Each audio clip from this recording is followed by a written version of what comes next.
Bonjour et bienvenue sur la Bible au quotidien, la page Facebook francophone de ceux qui aiment la Bible et qui veulent la mettre en pratique. Notre premier passage aujourd'hui est en Actes chapitre 17. Paul y fait un discours extraordinaire aux Athéniens et il leur dit la chose suivante, au cœur de son discours à partir du verset 24. Le Dieu qui a fait le monde et tout ce qui s'y trouve, lui qui est le Seigneur du ciel et de la terre, n'habite pas dans les temples faits par la main des hommes. Il n'est pas servi par les mains humaines, comme s'il avait besoin de quoi que ce soit. Lui qui donne à tous la vie, le souffle et toutes choses. Il a fait que toutes les nations humaines, issues d'un seul homme, habitent sur toute la surface de la terre.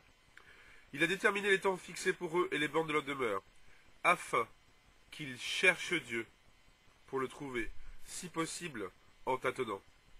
Or, il n'est pas loin de chacun d'entre nous.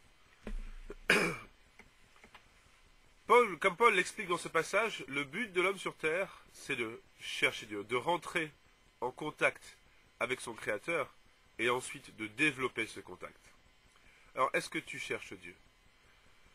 Est-ce que tu as cette petite lampe frontale, spirituelle, en train de chercher à gauche, à droite, en haut, en bas? Où est notre Dieu? Qu'est-ce qu'il veut nous dire? Qu'est-ce qu'il veut nous transmettre? Qu'est-ce qui est important à ses yeux? Et je m'adresse particulièrement à ceux qui ont des années dans la foi. Comment se passe votre recherche avec Dieu? Ça fait maintenant 5 semaines que je parle de la prière. Est-ce que votre vie de prière est en train de changer? Est-ce que vous vous remettez en question par rapport à ça?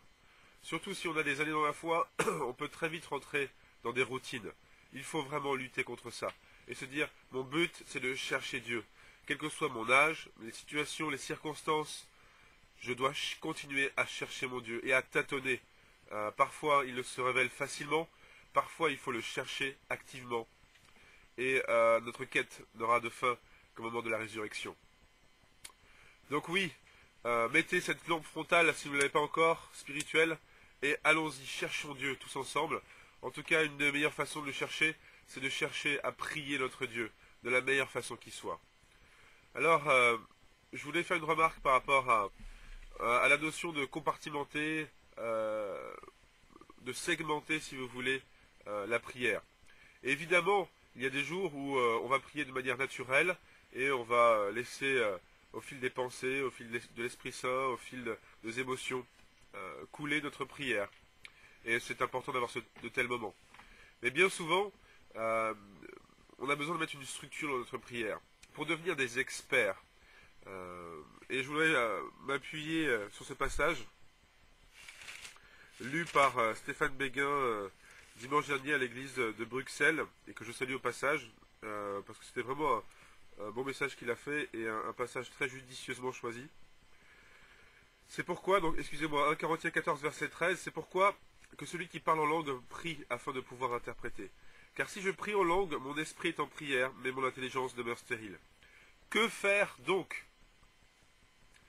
Je prierai par l'esprit, mais je prierai aussi avec l'intelligence. Je chanterai avec l'esprit, mais je chanterai aussi avec l'intelligence. Alors je suis désolé, je sors le passage du contexte du parler en langue, qui est un passage très important et très intéressant à étudier sur cette question. Mais ici, l'on voit que Paul parle de pouvoir prier aussi avec son intelligence. Dieu nous a donné une intelligence. Nous n'avons pas tous le même niveau de compréhension. Il suffit de voir nos notes en maths au bac. Certaines étaient très bonnes, d'autres n'en parlons pas. Pareil en physique, en chimie, pareil en culture artistique, pareil en sport. Donc on a chacun des aptitudes et pas forcément le même niveau d'intelligence, mais on a tous une intelligence. Et Dieu nous donne cette intelligence pour s'en servir aussi dans sa relation, notre relation avec lui. Donc, pour moi, apprendre à compartimenter ses prières en faisant séquence louange, séquence confession, besoin, et essayer de devenir des experts dans la matière, ça fait partie de chercher Dieu, ça fait partie de notre quête spirituelle. Et c'est pour ça que je voudrais donc aujourd'hui vous parler de la deuxième partie de la louange. La semaine dernière, on a parlé de louer Dieu pour ses qualités objectives que tous reconnaissent, que ce soit les Juifs de l'Ancien Testament, que ce soit les chrétiens du Nouveau. Il y a des choses objectives, Dieu se révèle à nous de manière objective dans sa création, je ne vais pas y revenir dessus, dans sa parole, par Jésus bien sûr, par le Saint-Esprit, etc. Donc ça c'est des choses qui sont observables par tous. Mais il y a une autre façon de louer Dieu, c'est d'être reconnaissant. Et là, on parle de la louange subjective, c'est-à-dire qu'est-ce que Dieu fait dans ma vie. Et pour moi, c'est deux choses très distinctes, les qualités objectives de Dieu, que tous peuvent reconnaître, et ce que Dieu fait dans ma vie. Et pour illustrer, pour commenter ou appuyer cette notion, je voudrais qu'on aille en 1 Thessaloniciens verset 5, chapitre, chapitre 5e, verset 16. Soyez toujours joyeux.